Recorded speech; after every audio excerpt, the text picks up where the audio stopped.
নবগ্রাম হাসপাতালে চিকিৎসার গাফিলতিতে মৃত্যুর অভিযোগ ঘিরে চাঞ্চল্য।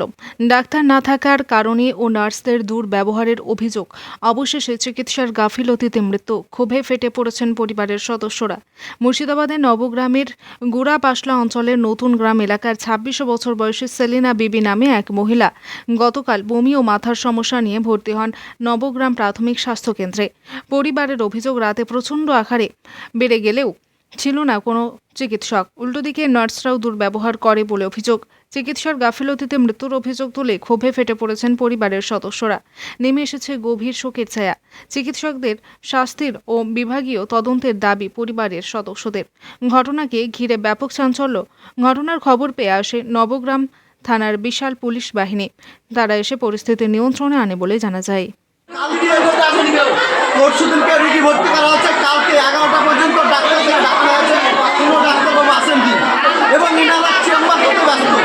এই চেম্বার যেন প্রত্যেকটা ডাক্তারবাবু আমাদেরকে লিখিত দিবে যে আজ থেকে আমরা কোনো চেম্বার করব না। তারপরে আমরা এখান থেকে বডি নিয়ে থানা যাচ্ছি, থানা থেকে আমরা বাড়ি নিয়ে যাবো। তারপরে যদি কোনো রকম কোনো অ্যাকশন না হয়, কোনো অ্যাকশন যদি না হয় ডাক্তারদের প্রতি, আমরা ডাইরেক্ট সুপ্রিম কোর্ট, তারপর জজ কোর্ট, আদালত, দরকার হলো মমতা ব্যানার্জির কাছে আমরা যাব। একদম পরিষ্কার ভাষা, একটা দোকানদারদের কাছে চেম্বার আমরা করতে দিব না, এটা আমাদের শেষ কথা। এটা চাস্তো বোন। আমি কালকে নিজেই থেকে আমি ওনাকে ভর্তি করে দিলাম। ডাক্তার রিপোর্ট ছিল আগে থেকে করা, সেই রিপোর্ট অনুযায়ী ভর্তি করে দিল।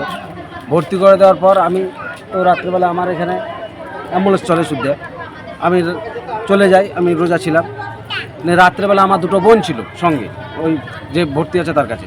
রাত্রেবেলায় বেশি হয়, মাথা যন্ত্রণা এবং বমি শুরু হয়। সেক্ষেত্রে নার্স ছিল আস্থা বলে একজন নার্স ছিল, নাম আছে আস্থা। আর এই হালসানাপাড়ায় এনার নামটা আমি ভুলে গেলাম, ইনি আপনার নাইট ডিউটি। ওনাদেরকে এসে বলে যে আমাদের এই অবস্থা, কিন্তু নার্সরা কোনো রকম তাকে তোয়াক্কা করেনি। তাদেরকে বলে চলে যান ডাক্তারের কাছে, ডাক্তারের কাছে চলে যান, রেফার করলেন। ওনারা ডাক্তারের কাছে যায়, দুটো বোন। রাত্রেবেলা তখন বাজে 11:30। 11:30টার সময় ডাক্তারের কাছে গিয়ে ডাক্তার সেটাকে নর্মাল জিনিস ভেবে সেটাকে একটা গ্যাসের ওষুধ আর একটা মাথা ব্যথার ওষুধ লিখে দেয়। এমার্জেন্সিতে এসে দেখা যাচ্ছে যে গ্যাসের ট্যাবলেটটা নাই। সেই ক্ষেত্রে ওই অবস্থাতে যন্ত্রণা নিয়ে থাকে, তা করতে করতে সকালবেলাতে সে পেশেন্ট মারা যায়। কাকে দায়ী করছে? দায়ী করছে এখানে নার্সরা এবং ডাক্তারদের সম্পূর্ণ দায়ী। বাড়ি কোথায়? কোনো রকমভাবে আজকে আমার হয়েছে, আমার নিজের বোন, কিন্তু এখানে প্রতিনিয়ত এরকম ঘটে। আমরা অ্যাম্বুলেন্স চালাই, ওইখানে দাঁড়িয়ে থেকে আমরা দেখি এরকম অরাজকতা চলে এখানে হসপিটালে। কি চাইছেন? চাইছে আর আইনত ব্যবস্থা এবং এই হসপিটালের চরিত্রটা পাল্টানো। যে চরিত্রভাবে চলছে, যে সিস্টেমে চলছে, সেই সিস্টেমটা পাল্টানো। নাম সেলিনা খাতুন। বাড়ি কোথায়? বাড়ি শ্বশুরবাড়ি হচ্ছে ভদ্রপুর। আর মায়ের বাড়ি? মায়ের বাড়ি নতুন গ্রাম, এই গুড়াপাশলা গুড়াপাশলা অঞ্চল। বয়স কত হবে মোটামুটি? বয়স 26।